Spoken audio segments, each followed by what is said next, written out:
Assalamualaikum, selamat datang di Najma Afsin Channel. Di sini kalian bisa menikmati novel-novel yang aku tulis secara gratis. Sebelum kalian lanjut menikmati novel aku, jangan lupa klik tombol like dan juga subscribe biar kalian dapat notifikasi. Terima kasih, selamat menikmati. Dinikahi dosen, part 17. Baru sehari aku berada di rumah mertua, masalah sudah menghantuiku. Bagaimana tidak, hanya karena aku salah menjemur baju, ibu mertuaku mengomeliku pagi hari. Mana ku tahu jika tempat menjual pakaian biasa dengan dalaman itu beda.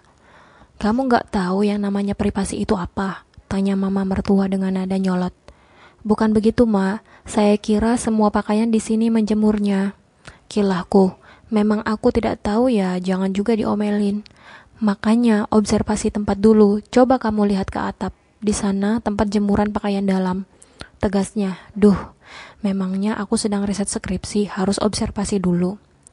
Oh iya Mak, aku menjawab dengan terbata dan memilih untuk mengalah. Hatiku dongkol sekali waktu itu. Hanya saja aku tidak bisa membantah sebenarnya. Tapi aku kubur dalam-dalam karena mengingat baru hari pertamaku di rumah ini. Seharusnya first impressionku harus terlihat bagus di mata orang-orang rumah. Kejadian tadi pagi Pak Alvin tentu saja tidak tahu. Dia sudah pergi beberapa jam yang telah lalu, dan aku tidak ingin menceritakannya. Pasti dia malah mengejekku nanti. Hari ini jadwal kuliahku memang sehabis zuhur, jadi aku free setengah hari dan memilih untuk menulis dan menghitung pengeluaran serta omzet dari penjualan hijab di kamarku, tepatnya di kamar Pak Alvin. Namun, saat aku sedang melalang buana dengan harapan-harapan dapat cuan banyak, malah pintu kamar Pak Alvin diketok, membuat dengusan keluar dari hidungku. Siapa sih? Aku tercekat begitu melihat tampang mama mertua yang tidak mengenakan. Lagi ngapain di kamar terus? Bertapa? Tanyanya sewot. Hehe, enggak Mak, cuma ngitungin hasil penjualan hijab. Jawabku dengan jujur. Layanin tamu, ucapnya ketus. Emang ada tamu ya Mak? Siapa? Tanyaku. Pacarnya Alvin. Deg. Malah bengong, cepetan. Titahnya membuatku hanya mengangguk dan mengambil kerudungku di lemari. Mama, aku kangen tahu. Kemarin aku ketemu Kak Alvin di rumahnya si istrinya itu, malah disemprot air. Wati mengadu perihal peristiwa kemarin. Wati terlihat akrab sama mama mertua. Mereka saling berpelukan layaknya ibu dan anak. Aku membawa nampan berisi teh panas, 2. 1 untuk cewek pelakor itu, 1 untuk mama mertua yang selalu jutek. Beneran kamu semprot Iin? Tanya mama mertua kepadaku. Aku tertawa garing. Enggak sengaja Mak. Jangan bawa-bawa sikap gak sopanmu itu di keluarga ini. Cukup kamu mengecewakan pilihanku pada Alvin. Gak habis pikir. Di mana dia melihat kelebihanmu? Kritik mama mertua padaku. Deg. Ternyata sepedas gila ini ya perkataan mama mertua. Tapi aku harus sabar dulu. Walau dijelek-jelekan begini bukan berarti aku lemah. Iya Mak, aku beneran gak sengaja kemarin. Selangnya tiba-tiba kekencangan airnya. Jadi ya mau gak mau Wati jadi kesemprot. Jangan panggil aku Wati. Si Wati terlihat melotot ke arahku. Aku menggaruk kepala saja sambil nyengir. Bagusnya itu kok, sesuai sama wajahmu yang keayu-ayuan, ucapku memujinya. Walaupun hanya satir. Ayu koyok telek batinku.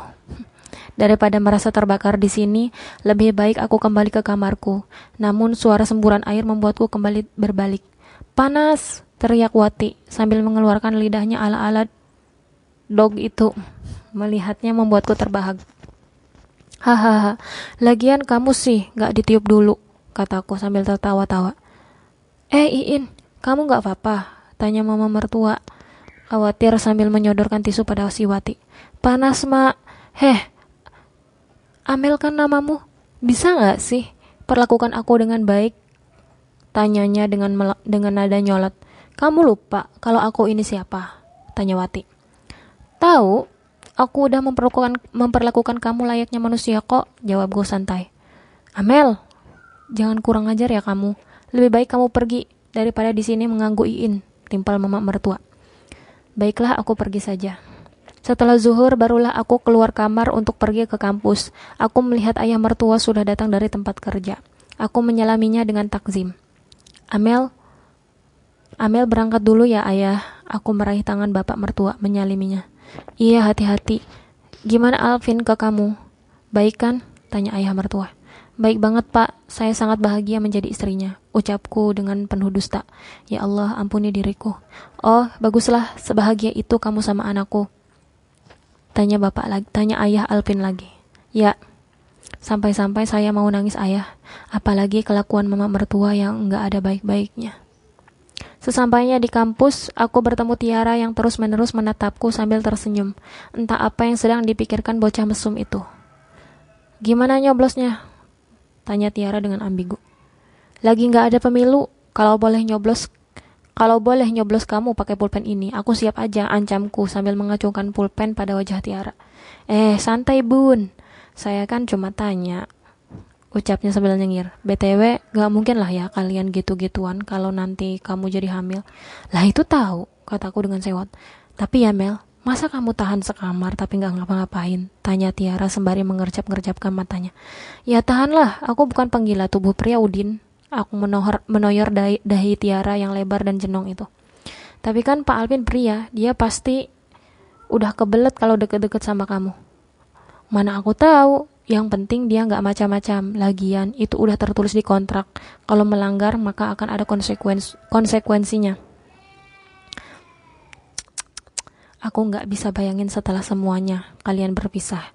Perpisahan itu sakit loh, walau pertemuannya hanya sesingkat 1 semester, karena banyak hal yang akan kalian lalui selama itu. Nggak akan. Justru aku menantikannya. Bahkan aku sudah membulati kalender agar aku ingat dan ingin merayakannya, ucapku menyeringai. By the way, kenapa Kak Ramdan belum nyebar undangan juga ya? Tanyaku ke Tiara. Dia kini sedang membaca buku. Novel doang sih, buku non-fiksi mah jangan harap sama-sama males kayak diriku. Kamu belum dengar? Tanya Tiara. Apaan? Mereka awalnya udah kitbahan gitulah, tapi entah mengapa jadi batal ke jenjang nikah. Lah, tahu dari mana kamu? Jangan ngadi-ngadi lah. Tanyaku tidak percaya. Beneran, dengar-dengar dari orang lain lah. Cahyati kan nama calonnya. Nah itu ternyata udah bolong duluan. Hah? Aku terkaget. Iya, kecolongan dia, makanya minta dinikahi Kak Ramdan. Padahal yang jebolin bukan Kak Ramdan, ya ketahuan lah. Namanya bangkai yang mencoba disimpan. Innalillah. Terus gimana keadaan Kak Ramdan? Tanyaku merasa miris. Mana gue tahu? Emang aku emaknya apa? Harus tahu keadaan dia setiap saat. Aku cuma dengar dari tetanggaku, yang kebetulan ikut rewang pas acara penyematan cincin di rumahnya ibunya Kak Ramdan. Aduh, geger sekampung kayaknya akibat ibu-ibu itu. Aku menepuk jidat, hatiku entah mengapa ikut merasakan kepedihan yang dialami Kak Ramdan. Walau awalnya aku kesal padanya dan mencoba pamer kalau aku bakal menikah lebih dulu. Tapi kini aku merasa kasihan padanya. Jika saja kamu lebih memilihku Kak Ramdan, mungkin kejadian ini tidak pernah ada. Aku tidak bakal menikah dengan Pak Alvin, dan kita akan terbang memadu cinta di atas awan. Sayang sekali Kak Ramdan. Sampai 2 bulan pernikahanku, aku tidak mendengar kabar dari Kak Ramdan. Entah mengapa, setelah tahu cerita tentang dia, aku menjadi selalu kepikiran setiap malamnya. Apakah rasa cinta ini masih belum sirna? Sedangkan hubungan aku dan Pak Alvin ya begitu-begitu saja. Karena kami memang tidak menargetkan apapun selain teman sekamar dan teman beda kepentingan. Aku yang terpaksa nikah dengan dia gara-gara agar bapakku bahagia, sedangkan dia menikah denganku karena menunaikan nazarnya dari mulut yang gak bisa dijaga itu. Malam ini ada acara pernikahan. Sorenya aku baru saja berdebat kecil dengan mama mertua karena bajunya yang aku setrika hampir gosong. Wih, pas aku teriak karena kaget bajunya mengeluarkan asap, mama mertua secepat kilat datang ke ruang tengah dan memelototiku.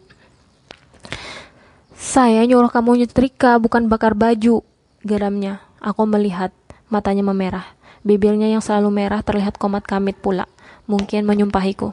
Maaf, Mak, tadi setrikanya tertidur. Ya, alhasil begitulah, jawabku. Seolah merasa bersalah. Iya, tertidur, tapi sambil nyolok ke listrik. Dasar bego, umpatnya. Bego katanya. Astaga, ini orang. Coba aja bukan mertua. Mungkin sudah kutimpluk jidatnya sama setrikaan, biar gak songong. Kalau baju saya jadi begini, saya minta ganti, ujarnya dengan menyombongkan diri. Lah, malah nggak tahu diri, udah disetrikain malah minta ganti rugi. Lama-kelamaan aku meledak juga ini. Terima kasih telah menonton. Jangan lupa kalian bisa menikmati video-video aku yang lain. Silahkan kalian ubek-ubek channel aku. Nah, kalau kalian penasaran dengan part-part selanjutnya dari setiap cerita aku dan belum aku upload, kalian bisa mandiri mencari cerita aku di berbagai platform online. Nah, seperti di KBM App, ada juga di Joylada, ada juga di Femink, ada di Good Novel, ada di InNovel atau Dreamy, dan lain sebagainya. Kalian tinggal mencari dengan keyword nama aku atau judul-judul daripada novel-novel aku. Ya, mungkin itu saja. Sekian dari aku. Terima kasih banyak. Dadah. Assalamualaikum.